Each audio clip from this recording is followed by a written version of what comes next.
Hey, how you doing? Thank you for joining me. My name's Elton, and this is a Docker 101 with a short workshop that you can go through yourself if you want to follow along with me. Or the content for the workshop is all online. It uses an online system, so you can have a go yourself if you want to. If you want to check out how all this stuff kind of works. All the material I'm presenting is all up on GitHub or SlideShare or wherever, so you'll be able to see all this stuff yourself. And hopefully you'll have a good session. So I was hoping to be joined by Brian, who runs the Linuxing in London meetup, which is a really great meetup, but various technical issues, partly to do with the fact that he uses Linux, I suspect, means that he can't join me for the meeting. So I'm going to very quickly go through the slides that Brian would have had for you. So let me switch over here. Okay, so we're going to have a very quick Brian would have done the introduction, but I'll tell you a little bit about the meetup group. And then I'm going to do a few slides that are just basically talking about what containers are, what Docker is, what you can do with it, why it's so popular, and why people are using it. And then we'll go into the workshop bit where we'll kind of go from what you can do with Docker, the simplest way you can use containers, through to actually running and building your own application in containers. So we'll see what some of that stuff looks like. And then at the end, there'll be a bunch of Q&A. So please put your comments in the YouTube chat, and Brian is on the YouTube chat and he's going through, he's collating all the questions, and at the end we'll have a Q&A, and anything you think of that's worthwhile asking, throw it up in the Q&A. And I have got some copies of my book to give away. So my new book is called Learn Docker in a Month of Lunches. It's published by Manning. It's in the final stages of being printed, so we've got some free copy codes to give away there as well. Okay, so what have we got here? What does Brian usually talk about? Let's have a look.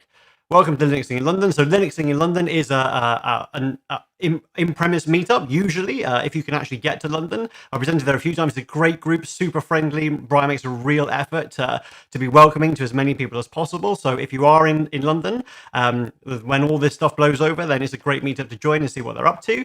There's a bunch of things here. That's me.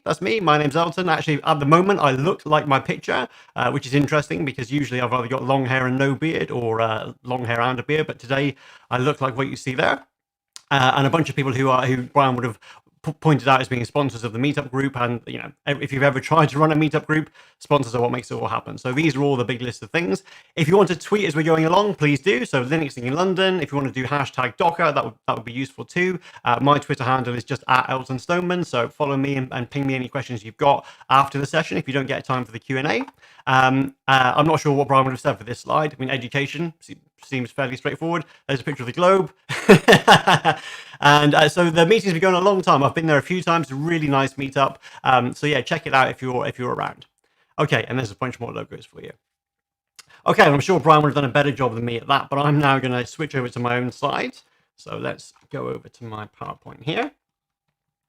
And apologies, Brian, for not doing your slides justice. But that's the perils of trying to do a shared presenter on a live stream. Okay, so this is what I'm going to be talking about. So I'm going to be talking about Docker, the basics of what containers are, what you can do with containers, and then we'll jump into the kind of the whole workshop thing and see what you make of that. So containers are this really popular technology that suddenly exploded a few years ago, and it exploded because it made so many things so much simpler than they always had been. What a container is it's just a virtual environment that runs an application, but it's very, very lightweight. It's super easy to ship around, and it's super fast to start. So when you move to the world of running your apps in containers, when you have your server, you don't go and install a bunch of things to make your applications work. You don't go and download some applications and run them. All you install is Docker. So Docker runs as a daemon on your Linux server, or it runs as a Windows service if you're using Windows. And then every application that you want to run, you run it through Docker. So you send commands to Docker, like run my web application, run my batch processing, run my database, and they all run inside containers. So you're sending commands to that Docker engine. It's starting up these applications, and they live inside their own little virtualized environment. So that container icon that you see there, the website cannot see any of the processes that are happening inside the database container. Each of those containers has its own host name, which is generated by Docker for you. Each of them has an IP address, which is a virtual IP address that they can talk to each other across the Docker network, but you can't send traffic in unless you explicitly allow that. So each of those machines has its own disk. It has its own access to the memory and the CPU of the system, and they're isolated from each other. other, but actually the processes that are running, so the actual application processes, are running directly on the server. And that's what makes them super lightweight. So if you've got admin access to that server, you can go and list out the processes, and you'll see, there's an Nginx process for my website, there's a Java process for my batch component. But inside the container, if I connect to the web container and I look at the processes, I would only see the Nginx process. So they can't see each other, they're isolated from each other, but the processes run directly on the server, which is much more lightweight compared to, say, a fully virtualized environment like a VM, because in your VM stack, you have the whole operating system that comes along with your application, and the whole thing is virtualized, when all you really care about is your app, and that's what Docker gives you. Okay, so how do you make that happen? Well, the command is docker run or docker container run, and then you pass Docker the name of the application package. So as part of today's session, you'll see how you package up these applications and how you can share them, and then you get this identifier which you can kind of give to anyone, and anyone who's got access can say docker container run, my identifier, and then Docker will download the package that's got everything in it. So everything the application needs. So in this example, maybe it's a Node.js web application. Inside the container package, it's got the whole stack. So it's got the flavor of Linux that it wants, and then it's got the Node runtime, and then it's got all the packages that the application needs, and then the application itself. It all comes down as part of the container package, and then it runs on your machine inside the container. And again, the process is running directly on the server. So within that process, it sees the virtualized environment of the container, but it's using the host operating system kernel, and it's using the host operating system, the host resources, the CPU and the RAM of the host. Okay, so let's have a very quick demo and see what this looks like. So if I switch over to my session here, so if you're interested in checking this out afterwards, all this stuff's on GitHub. So most of my demos, I just have a markdown file to remind me what to do, but also so you can follow along yourself. You'll find this short link here, which looks like Bitaxi. That's where you'll find these demos, and the slides I'm going through, you'll find them at what looks like is.good/Fuwazi. So that's what you get if you do a pronounceable short link. Okay, so let's have a look and see if I'm from the consumer point of view, if I'm interested in containers to run an application, and I don't really care about, I'm not a developer, I'm not packaging my own stuff, I just want to see what this stuff looks like. So if I've heard about this really cool thing called Nextcloud, which, if you haven't heard about it, is a kind of self-hosted system that it's a platform that gives you stuff like Dropbox. So you can have your own Dropbox running on your own server, but it also does things like a kind of implementation of Google Docs and Calendar and all that sort of stuff. So it's a really nice, if you don't want to be using some kind of public platform that tracks everything you do, you can host this yourself. So this is just an example of one thing that you can use. So if I'm interested in this app and I've read about it, and if you've been using Linux for a while, this is going to be familiar to you. This sounds really cool. Let's go and find out how I get it. So I want to run it on my own server. So I go download for server, and then there's this whole bunch of stuff that tells me that I need to go and download a zip file and then do some MD5 check and then do a PG. And I'm like, well, I may not know what any of that stuff is, and if I do, it sounds awfully complicated. What about this web installer? That sounds pretty good. So for this, I need to have some sort of PHP file and upload that to some sort of shared server. That's not what I want to do either. What about these appliances? So this is about actual like NAS devices. But here we are. This is the thing I'm interested in. This is my Docker image. So if I click this button here, this takes me to the package on this kind of shared registry. So this thing called Docker Hub, this is where you can share all your applications that you've packaged to run in Docker. And this bit here that says this is an official image, what that means is that this image is an image is just an application package. So you package your stuff up to run in a container, and that is your container image. An official image means that this is kind of curated by the Docker team and it's owned by the project team. So the people who make Nextcloud, they make the Docker image, they publish the latest updates onto Docker Hub, and you can pull it down. So navigating around Docker Hub, it tells you all of these things here are the different versions. So because these container images are super lightweight, you can publish, old versions, current versions, future versions that are in beta. You can publish whatever you want, and people can run the exact version that they want. If I wanted to go and check this out, I can click this button here, which is the current version, and it takes me to this thing called a Docker file. And the Docker file is a script that you put together to package your application to run in containers. So this is what the application owners do, and this is what you would do if you wanted to install this app manually. You'd have to install Apache, and you'd have to install PHP, and you'd have to install a whole bunch of other stuff. But that's done for you inside the Docker image. So if I want to run this myself, all I need is Docker. You can run Docker on Mac and Windows. You can run it on pretty much any flavor of Linux. all you do is scroll down here and it tells you what to do, which is run this command. So I'm just going to do docker run with a few flags that I'll explain. So let's go back to VS Code and open my terminal. Let's clear this down. I'm going to clear up any images from my previous runs. Okay, cool. So I'm going to paste in this command that I got from Docker Hub. And all this is saying is docker run, so run me a container. Nextcloud is the name of the container image. So this happens to be an image that just has a really simple name. Your own images might be more complex. -D means detach the container, run it and then put it in the background. So just leave it running like a daemon. And then -P means publish the port. So right at the beginning, when I said that traffic doesn't go into the container unless you allow it, this is how you allow it. And this is saying any traffic that comes to my machine on port 8080, send it into the container on port 80. That's it. So I've already downloaded this image because it's a couple of hundred megabytes. It just saves a little bit of time. But you can run that exact same command on any machine running Docker and you will get the same output. And the output is effectively you're going to have this container running. So if I look at my containers, I've got one container running, which is this Nextcloud container. It's been up for a few seconds. The ports have been exported. If you don't have this, if you have a brand new installation of Docker, then Docker will download the image first, but then it'll start the container. It'll run in exactly the same way. So now if I browse to localhost on port 8080, this is this Nextcloud thing running on my machine. So it's a completely isolated environment. If I want to just check it out and test to see what it does, I can put in a very weak password because you can't access this except from my machine.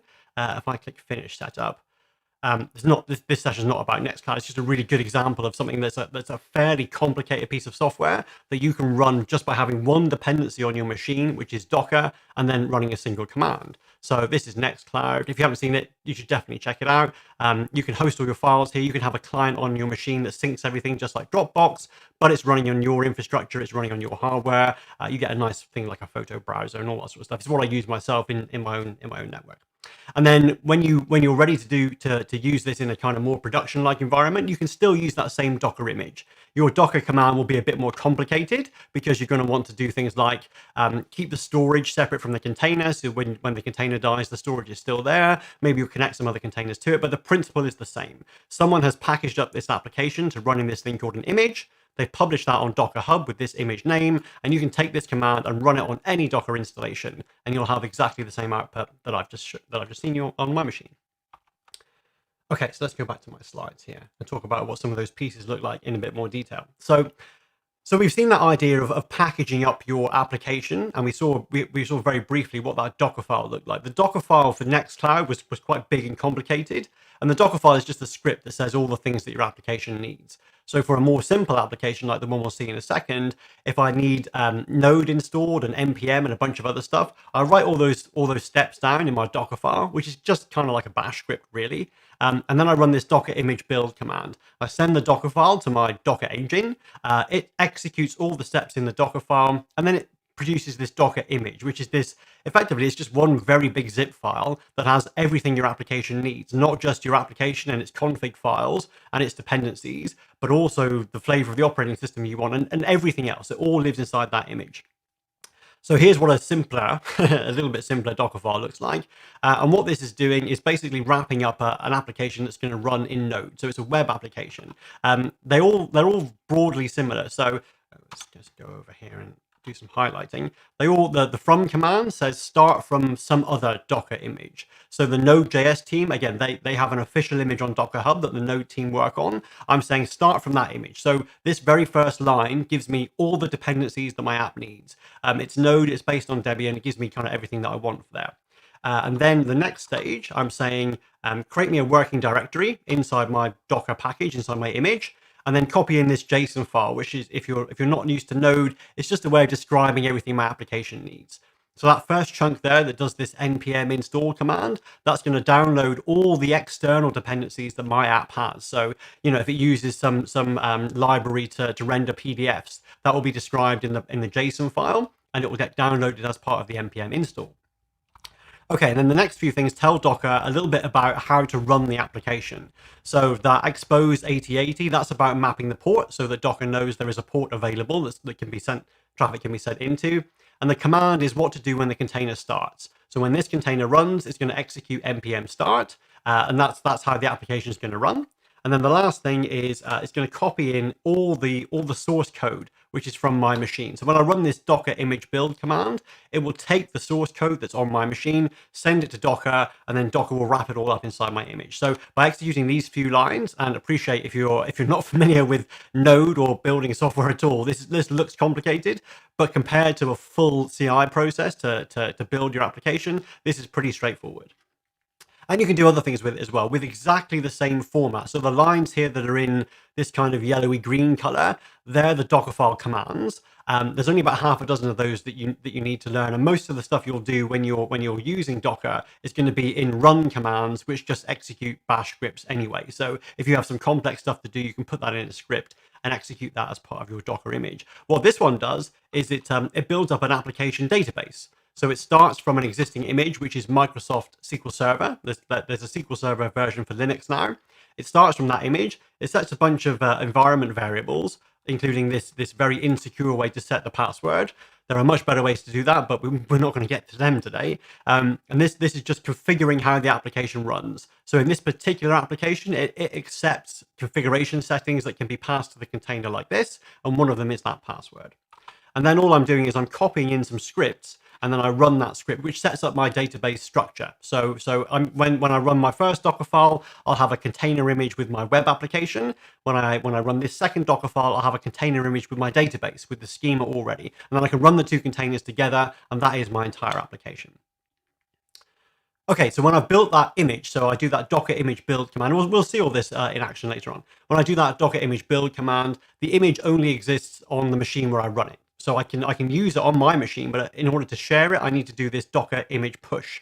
And what the push does is it takes my image from my local machine and it uploads it to Docker Hub or to whichever registry I'm using. You can run your own registry in your data center.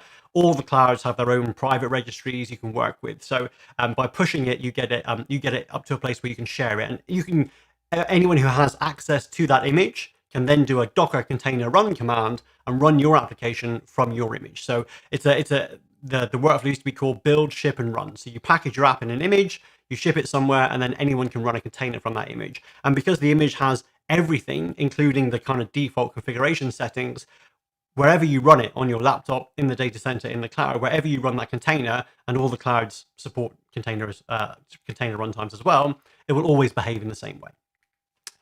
Okay, so a few terms that I kind of use there, that this is the basics of what you need to understand if you're going to start building these things yourself. If you want to use containers, all you need to do is go to Docker Hub. That will tell you how to install Docker, and then you can browse around, look at some of those images. The official ones are a good place to start, and you'll see how to run things like Nextcloud and MySQL and whatever else you're going to run. Pretty much any open source software you can think of is probably packaged to run in containers, and you can find it on Docker Hub.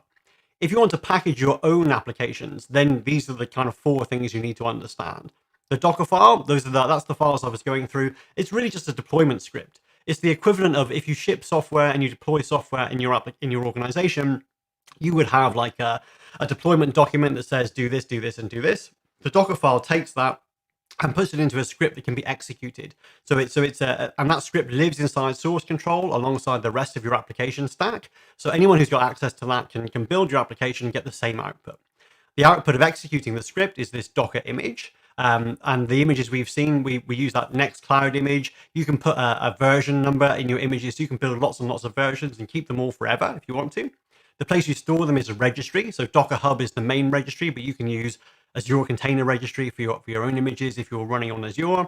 And then the container is just a running application. It's like an instance of the image. So when you run a container, Docker downloads the image if it doesn't have it already. If it does have it, it just reuses it. And then it starts a container from that image. So those are the kind of four main things that you're going to be exploring as you learn more and more about Docker.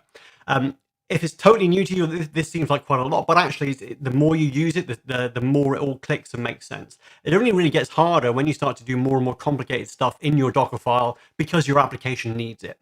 So that Docker file for Nextcloud did a whole bunch of stuff in there. There's 50 lines of stuff in there, but most of it is shell scripts to install the dependencies the application needs. And because the Docker file syntax is the same, you're going to have a Docker file for each component of your app, whether that's a Windows application that needs to run in a Windows container or a Linux application that's going to run in a Linux container. It's the same thing everywhere. Okay, so if you want to join in with the workshop, feel free. So there's an online system called Play with Docker, which has it's just a web interface that you're about to see, which lets you lets you do exactly what you say. It's got Docker installed. You can play with Docker. You can see what it's like. You can run applications in there if you don't want to run them on your own machine. And it's also got some tutorials on there. So this link here, Docker without the E, docker.ly/intro workshop. That's what I'm going to go through now. So I'm going to step through that, give you some flavor of how this stuff looks in a real world application. But I'm not going to go crazy. I'm just going to do the first couple of stages in this intro workshop. But this lives on. So if you want to try this yourself later on, like this isn't going to go anywhere. Okay, so let me go and browse there. Okay, so the first time you go and open this, you will need to have a Docker Hub account. So Docker Hub is where you publish your images. If you can download images without being logged in, but if you want to push your own images, you have to have a Docker Hub account. And so for that, you need to log in.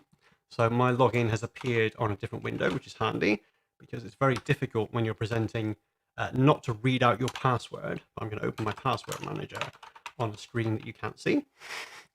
Okay, so let's do that. Okay, so the first thing you need to do is you need to have a Docker Hub account, and then you can sign in. It doesn't cost you anything. You don't get bombarded with emails or anything like that. It's just it's just a way to identify you. So that's my Docker ID. Actually, let's bring this over here. This is what you'll see. You'll see this this sign in box here. And let's sign in. Okay, cool. So then you'll get this UI here. So on the left-hand side here, it's telling you all about the tasks for this particular workshop. There's lots of other things on here that you can play around with, or you just go to playwithdocker.com, and then you'll see just the command line on the right-hand side. You can just play around and see how it looks. Okay, so the beauty of this is these steps on the left, you can just click on them and they get pre-populated on the right. So on the right-hand side here, I can type, if I could spell correctly, so I can type Docker version, and it will tell me, look at that. This is why I copy and paste all the time. So Docker version, it tells me that it's running on Linux, on the client and on the server. It's all set up and installed and all ready for me. So if I clear this down. So what this workshop's going to do is it's going to go through the Node.js application and the SQL Server database that I showed you very briefly in the slides, and we'll see that working for real. So that's a sample that's up on GitHub, sample repo on GitHub. So if I clone the repo first of all, this is bringing down all the source code into my session on the right-hand side here. So on the right-hand side, I've now got all the source code. I can change to that directory, and if I switch over here and look, then I've got a folder with all the source code in there. I'll show you some of those source files as we're going through. Okay, so that's the first thing I do. So imagine like I've just joined a new project and they've given me the URL to the Git repo, and they've said, come on, let's get going, let's get this up and running. So I've cloned it down. I've got all the code, and inside that folder there's also a Docker file. So the first thing I need to do is build the image and see how it looks. But because we're in a shared environment, we need to capture some more information. So you need to run this command to save your Docker ID in a variable, because then all the subsequent commands will use that Docker ID. So when you sign up with Docker Hub, you're going to get a Docker ID. Mine is 6-eyed, so I'll be saving the variable as 6-eyed. Let's paste that in there. And export Docker. Copy and paste fail on my part there, and my name is 6-eyed. Okay, so let's just check that's in there. So that's the only thing that you'll put in for yourself. You'll put in your own Docker ID in there, because as part of the workshop, it'll build the images and it can push them later on. So my Docker ID, oh, that's that. Have you spelled my name wrong? Look at that. Let's try that again. Export Docker ID equals 6-eyed. There we go. As part of the lockdown, I'm forcing myself to learn touch typing. So I've got a fancy new keyboard and I'm doing the touch typing thing, and I'm typing much more slowly and erratically as a result. Okay, so that's all you need to do. Make sure you've got your user ID saved in there, and the rest of this stuff is going to just be copying what we see on the left-hand side here. Okay, so first of all, there are two versions of the application that we're going to run. This workshop actually goes on for a lot longer, but we're just going to do the first couple of sections. So if I check out version 1 of the application, so imagine this is a release version and I'm working on it and I want to see what it looks like. I'm going to run this Docker image build command. and that's executing my Docker file. So all this is doing is telling it to create a Docker image using this Docker file as the input, and the tag is the final output name of my Docker image. So when this is completed, I will have an image called 6side/bb app, because that's my user ID. And what's happening here is all the steps inside the Docker file. So that's completed because it's pretty quick here. I've got my image called 6side/bb app, and if I flip back to my session here, I'll show you what that Docker file actually does. So this is my v1 Docker file. And it's pretty simple. Actually, it's identical to what I showed you in the slides. So it starts from a node image that's got Node.js installed, which is the application runtime, copies in the JSON file with all the dependencies, runs the install, and then sets the image up to run npm when the container runs, which is just a tool that starts this particular type of application.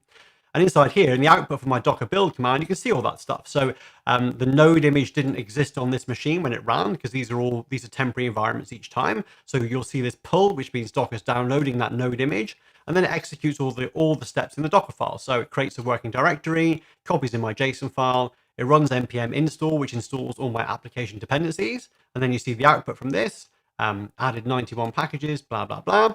And then the other piece is setting up the command to start and copying the rest of the application. So it's done everything it asked it to in the Docker file. And the final output is I've got an image called 6side/bb-app-v1 on this machine. So if I clear this down and do a Docker image ls, I've got two images on this machine now, the node image, which my application uses, and my BB app image, which is tagged v1. So all it's done is execute the Docker file. I've got this package now. It only lives on this machine, but I could push that to Docker Hub, and then anyone will be able to use it.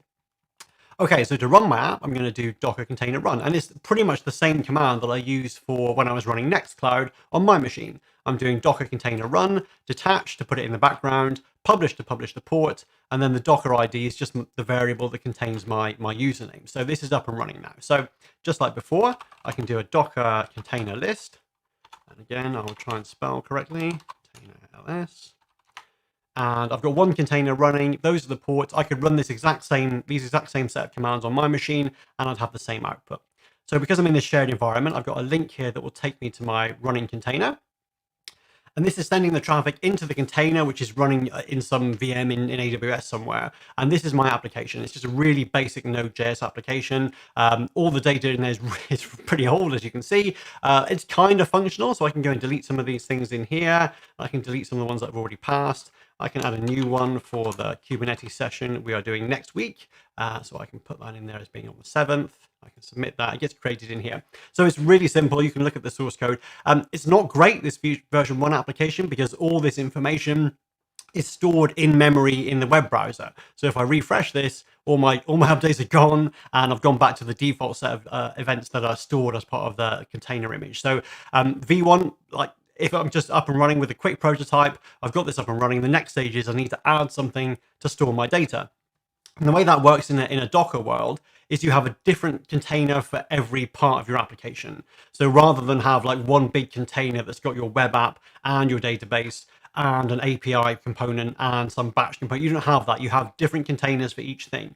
The reason you do that is because it lets you have different deployment life cycles. It lets you scale them independently. It lets you update them and lets you work on them independently. So if I'm going to have a data storage component in a database and a web application component, they're separate containers. Okay, so what I'm going to do here for my version 2, let's go and clear this down. So if I clear that, if I check out v2, that's what I've got in my version 2 source code. So my version 2, I've got two Docker files, my web application and my database. So I'm going to do a container RM, which removes my existing container, so I can just clear that down. And this is another great thing about working with applications in containers. There is no Node.js runtime installed on this machine. I don't need to have Node available. I haven't installed Node to be able to run this application. That's all inside the container. The container used my host operating system and my CPU and RAM, and when I got rid of the container, that's all gone. So it's not I don't have any leftovers. Like, it's not like when I install Node, I install some application, I remove the application, but Node is still there. That all lived in the container. It's all gone now. Okay, so let's go and show you what this looks like. So I'm going to build two Docker files here, the Docker file for my app and the Docker file for my database. And I'm using a tool called Compose for that. And I'll show you what that means in here. So let me go onto my bulletin board here. Let's open in terminal, and I'll do the same thing. So this is locally. I've got the same code locally. I check out v2 and get rid of this. So in my V2, I've got the Docker file for the web application is exactly the same, but I've also got a folder for my database, and that's got the other Docker file that I showed you in my slides. That's starting from SQL Server, and it runs this script, and all that script does is it creates, let's go away here, it just creates a table, creates a database, creates a table, inserts some events in there. So it's going to give me a fully featured database with some reference data ready to go. What I could do is I could do a Docker image build for this one and a Docker image build for this one, and I have both my images running and then available on my machine. And then I could do a Docker container run and start my database, and another Docker container run and start my web application. But rather than do all that, Docker has this compose feature. And Docker Compose is a separate tool that you can install, and it lets you basically describe your application in a YAML file. And a YAML file is just a script file that's kind of easy to read. And all I've got in here are the same information that I would have passed to the image build command and the Docker run command. So this is saying there's a database component. That's what the image will be called. And this is where you're going to find the Docker file. And I'm going to, when you run this container, connect it to this virtual network, this network that Docker owns. And then there's also an application component that's going to run in a separate container. That's the image name for that component. That's where you'll find the Docker file. This is the port to export. So just like when I did Docker run and I did a -p to publish the port, that's the port to publish. If there's a problem with the container, just restart it. So the reason for that is if the web application starts before the database container is ready, it will just keep restarting until everything works. So it's a kind of neat way to describe a multi-container application. So I can put the build information in here and also the runtime information. So I appreciate this is a pretty fast run through of what Compose does, but effectively that's it. It just lets you take the commands, instructions that you would have sent to Docker, and you capture them in this YAML format instead of manually putting them into the command. Okay, so let's see what's happened here. So my application, oh, no space left on device. Oh, cool. So this is a shared service, the Play with Docker service. So it could very well be that the machine I'm using, somebody else's, or several hundred other people are using it, and they've maxed out the memory on there. What's happening here is this is doing the Docker image build for my database component, and it's downloading the SQL Server image, which is from Microsoft's registry rather than Docker Hub. And then it's going to execute the script and to set up my database schema. So that's what's happening right now. If this doesn't work, I'll switch back to my machine because I've got all this ready to go on my machine as well. And similarly, if you do want to do this yourself rather than on Play with Docker, you can go to these instructions here and just run these on your local machine. So it's all you need to do this with Docker and the source code. So everything that you do on your local machine is the same as what I'm doing right up here in Play with Docker, except that you might not run out of disk space. Let's see how far it gets and whether I'm going to get the same problem. Okay, this looks a bit better this time. Cool. So the longer name in here, while we're waiting for this to happen, the longer name for this particular image is because it's not on Docker Hub. So Docker Hub is the default image registry where Docker expects to find things. If it's on a different registry, then you include the domain name. So mcr.microsoft.com is Microsoft's domain name where they keep their images. That's where they have their Linux images, like the Linux SQL Server, and their Windows images too. So you can kind of base things on Windows images. Docker Hub is the other one, and then if you have your own, it could be whatever domain name you like. So if it's on Azure, it'll be an ACR, which is the Azure Container Registry. The instructions you're seeing here are from executing the Docker file, the database Docker file. So it's running through all the setup of SQL Server. It'll get to my script. My script has a pause in there to make sure everything's up and running. So that's all looking good. This is the data that's being injected as part of my setup script. So the database has been done. And now we're moving on to the application, the Node.js application. So similar to before, it's going to run the npm to download my Node application dependencies. And when that's done, I've now got 2 Docker images. So that's all been built. So from that single command, Docker Compose build, Docker Compose is going to look at that compose file that contained the 2 component definitions. It's built 2 separate Docker images. And now I've got those images on my machine. They're not running. They're not doing anything yet. They're just there. So if I do a Docker image ls, now I've got the BB app version 1, which is the one I produced myself with Docker image build, and I've got the database and the app version 2, which I produced with the Docker Compose build.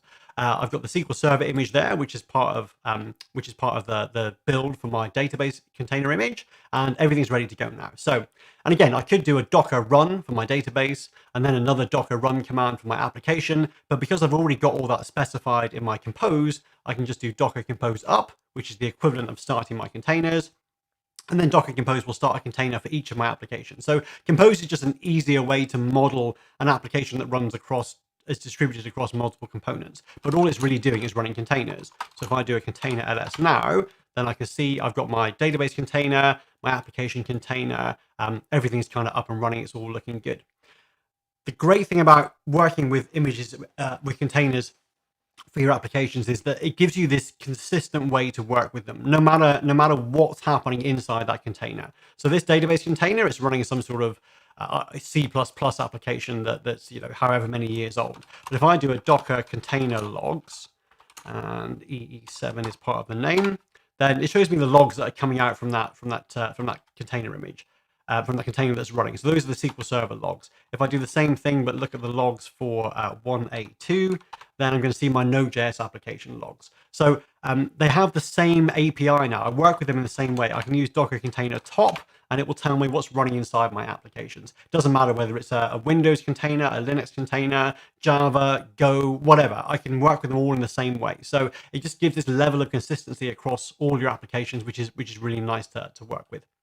So, okay, so now if I look at v2 of the app, again, this is running. This is just sending the request from my browser into my Play with Docker session into my container. I've got the data here, which has been seeded in my database. But again, if I delete these now and add a new one in, so we'll do our Cube 101. And you should definitely tune in next week, because if you thought I went fast about Docker, I'm going to have to go twice as fast about Kubernetes. So there's my Cube 101. Now this is being stored inside the database container. So if I refresh this, the data is still there. My database container is separate from my web application container. So if I go back here, if I go and look at my container list, if I kill my web application, so if I go Docker container rm, and the container name is 182. So I completely can't remove it. I need to do a -F to force it to be removed. So Docker doesn't just let you remove something unless you definitely want to. So I've forced the removal of that. So I no longer have a web application container. I've only got my database container.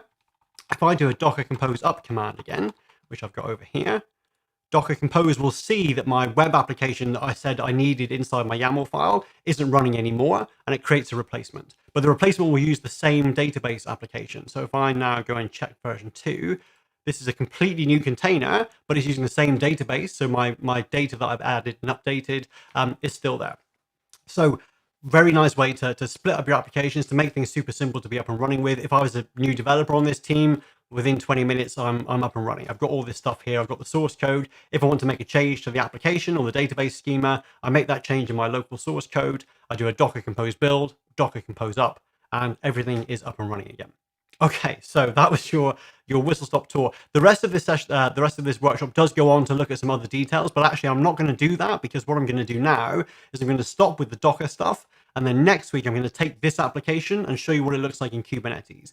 Kubernetes is a way of running containers. It's a platform for running containers. So whereas here I'm just on a single machine and I'm telling it to run a container for me, with Kubernetes I would describe my application in a YAML file or a set of YAML files, and I could have a whole cluster of machines running Kubernetes. And I pass my YAML file to the Kubernetes API. It starts up containers and it manages them for me. So it's a platform for running containers at scale. Okay, so that was our super fast introduction.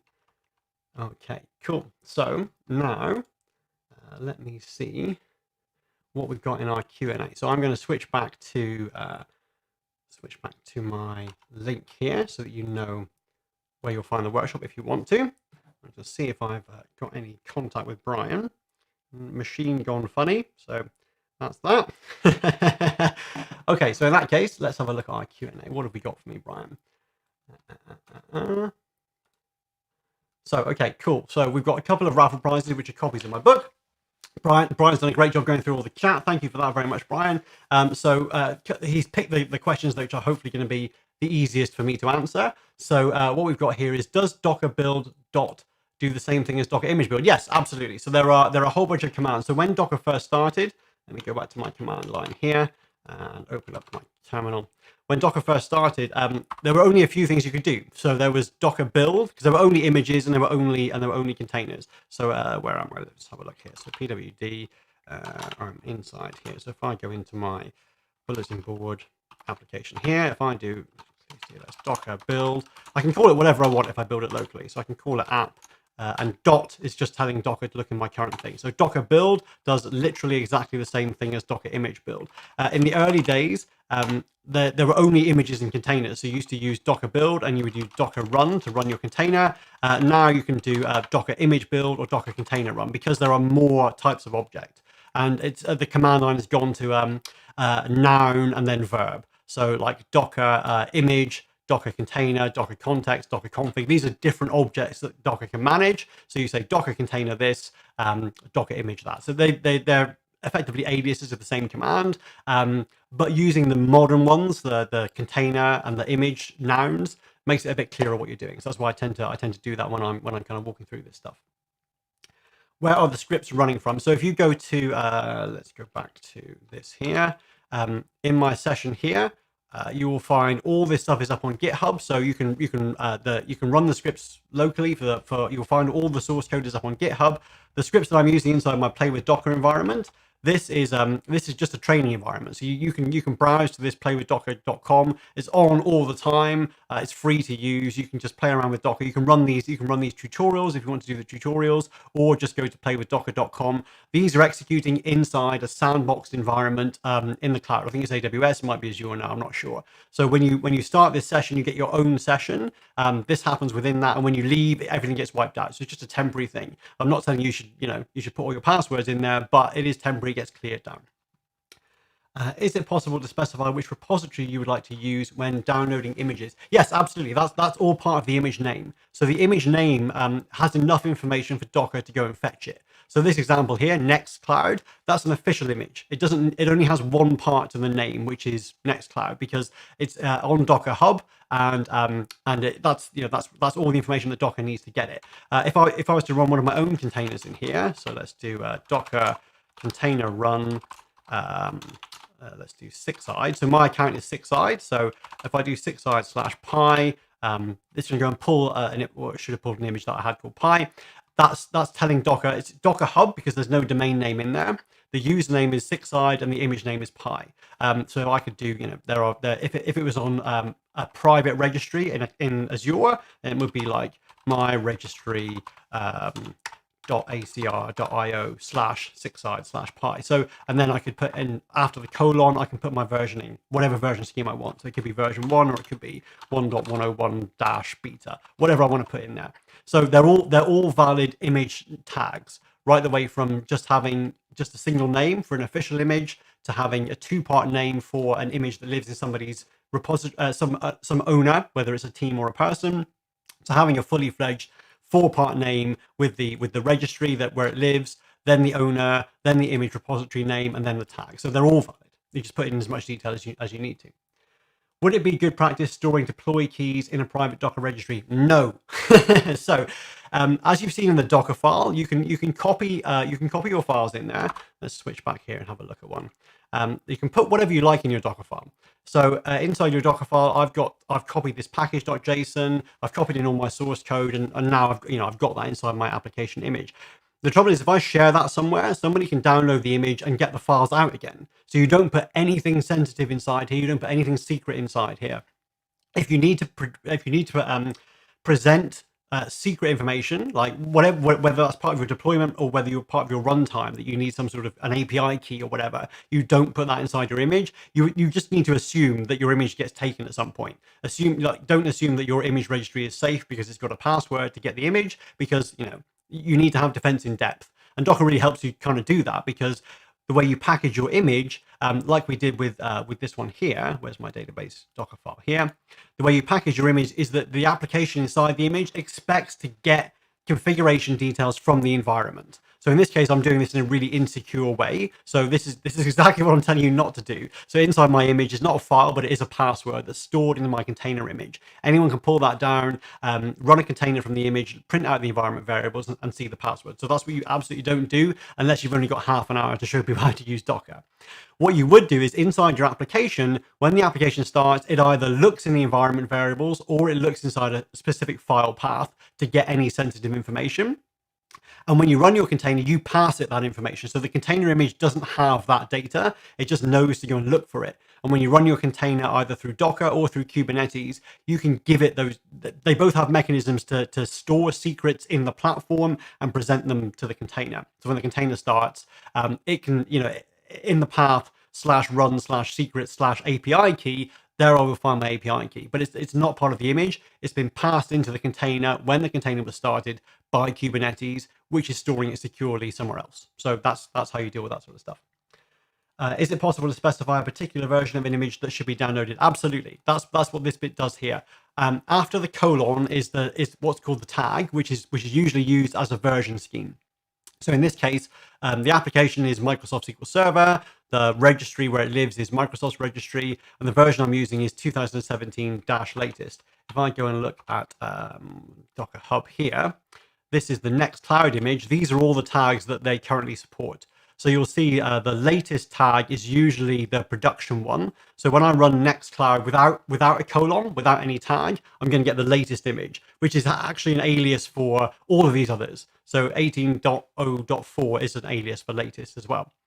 There's that you can use this for various reasons to help users manage your application. So if I'm a user of this application, I probably don't want to be just running like I did. I don't want to just run the Nextcloud image, because at the moment, if I run Nextcloud, I'm going to get the 18.04 version. But next month, when I run Nextcloud latest, I might be on the 19 version, and it might be totally different. So as a consumer of images, you should specify the version that you want, but you have a lot of control over exactly how detailed you are. So if I wanted to, I could run Nextcloud :18, and then today I'd get 18.0.4, and next month I'd get 18.0.5. Or if I know that I definitely want 18.0.4, I can use that tag and I will always get that image. So, it's a kind of semantic versioning that lets the consumer pin to a specific version. Okay, so for always on containers.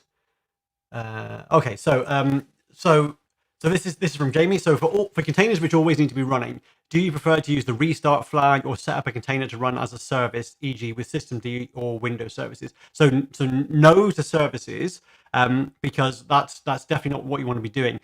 Docker itself is the runtime. Docker itself is the platform that runs your apps in containers. So your Docker engine should be running as a permanent service anyway, as a daemon on Linux or as a Windows service. But if you have containers that you need to be running all the time, if you run them with a detached flag, they just will keep running until the application inside the container stops for whatever reason. If you start them with the restart flag, then Docker will just restart them. But when you're talking about this in terms of high availability, you need to think about what you're trying to achieve, because a single machine running Docker doesn't give you high availability. If the machine goes down and then you've lost all of your containers, when it comes back on again, if you've started them with this restart flag, then they will start again. But in the intervening time, you had nothing. So if you're looking at high availability, that's where the cluster comes in. That's where a system like Kubernetes comes in, where you have dozens of machines. You don't say, on node 1 run this container. You say to Kubernetes, run me some stuff, and it works out where to put them. So if I've got a node that's running a dozen containers and that node goes down, then the platform sees that we're missing a dozen containers that we should have, and it starts replacements elsewhere. So that's kind of how that stuff fits together. So when you're looking at high availability, you're not going to get it with a single machine. So unless it's like your home environment where you've got one big server, or a test environment, then the restart flag is fine. Otherwise, you need to look at running a cluster. Either like Docker Swarm is the simple example, or Kubernetes is the more common example. Okay, how are we doing? We got quite a few here. So, hey, Gregor, how are you doing? How do we get an autographed copy of your book?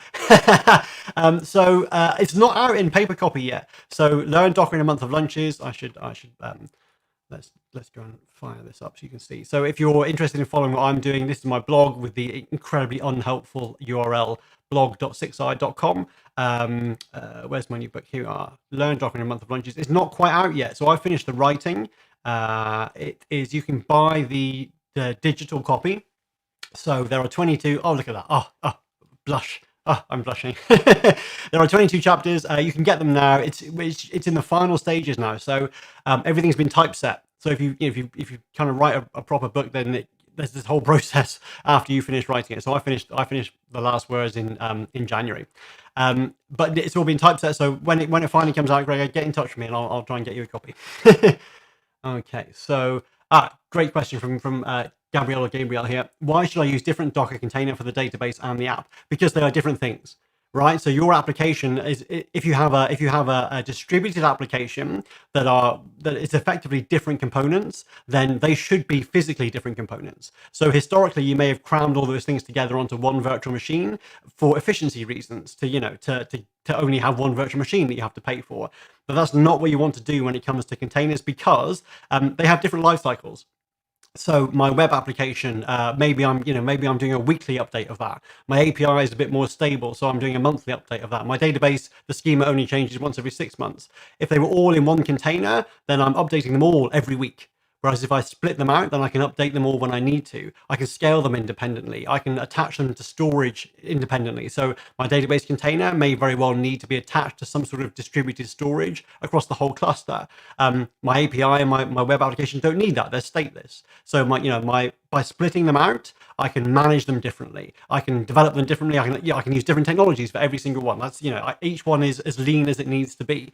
And then in production, maybe I'm not using a database container at all. So I use that in my test environments, but in production, by setting the connection string in a secret somewhere, I'm using a managed database in the cloud. And then I can spin up 10 instances of my web container, 5 instances of my API container, 0 of my database container. Same application, same way to manage it, but you split everything down to make the whole thing more manageable. So I think we dealt with secrets in there. Okay, cool. So Brian says that if I pick the top 2 questions, they'll get a copy of the book. So I'm not going to say Gregor, you're not going to get it, because I'll try and get you a physical copy at some point. So what do we have here? The question about storing deployment keys is a really good one, and the versioning, because that gave me a good 5 minutes worth of jabbering there. So questions 4 and 5. So Brian will get in touch with you and send you the information about the book. So I'm going to click this button here and see what happens. I'm back. Okay, cool. So thank you very much for joining. I hope that was useful. I know it's really fast, because there's a lot of stuff on here, but I've tried to give you a flavor of why this is useful, how you use it, and what you can do with it. So join us again next week. Hopefully you'll see Brian as well. We're going to take the application that we looked at with those 2 components, and we're going to see what it looks like in Kubernetes. Kubernetes is, I'm currently writing a book about Kubernetes, which is a sequel to my Docker book. It's a much more complicated system. It's a really feature-rich platform. Like, anything you can think of doing, you can do with Kubernetes. Is really, really excellent. But the learning curve is quite steep. So join us next week. We're just going to take the kind of basic concepts that you need to get started with Kubernetes, and we'll apply them to the little app that we've had up and running. And you'll see that even the basics take quite a bit of effort. So join us again next week. Kubernetes 101. Again, a little bit of a workshop thing going on if you want to join in. Any questions, ping me. This is my Twitter account. I'm just at Elton Stoneman. Thank you for joining. Hope it was useful, and I'll tweet out the link to the video afterwards, and you can share it with people if they didn't get to join. So thanks very much, and we'll hopefully see you